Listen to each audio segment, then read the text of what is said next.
these guys who were on the road, do you realise that I used to be one of them?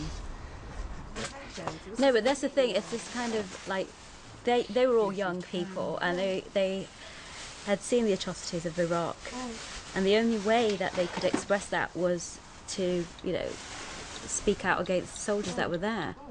That's frightening. At the same time, they sincerely believe in what they're doing. Because the politics was spiritual for me. Do you see? That's the good, and that's how I viewed life.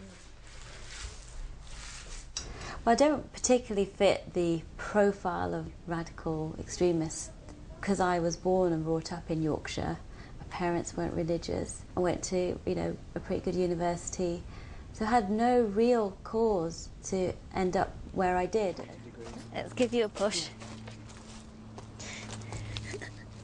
My initial introduction to the ideas was via my husband. When we were both quite young, I think we were both very idealistic, and we felt the pressures of the world and society and injustices.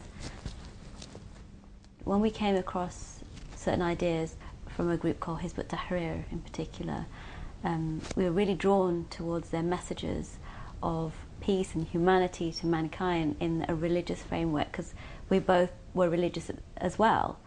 There's this idea of an Islamic state that would take care of the affairs of the people, put an end to the injustices that were predominantly happening within the Muslim lands. There's a big tragedy of the 9/11 bombings of the Twin Towers, and I got a phone call from another HT friend, said go and put the TV on. And for all those people who didn't want to listen to us, for all the people who were thinking that we were crazy, I could say, now do you see what we're talking about? There's a clash of the Western society against the Islamic society. Yeah, when my daughter was small. What I'm doing now is trying to find a video diary when the 9/11 bombings happened. In that video, we've got my husband picking up my daughter and pretending to fly into the buildings.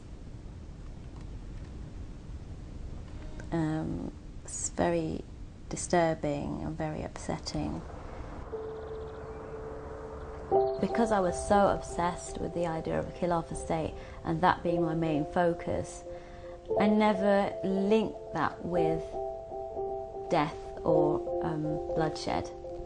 And it's only after I did link it with death and bloodshed that I left completely. There was a whole lot of guilt that I felt that, oh, maybe, you know, am I being a bad Muslim because I no longer believe in a Khilafah state?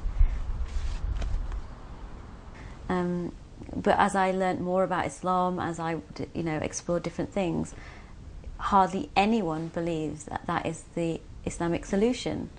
It's just a political solution. There is no Islamic solution as such to the injustices of the world. You know, I'd been living in this small, tiny bubble, and the whole world was out there to explore, and I was going to do that. Hey! I want to help you. I know. Go on.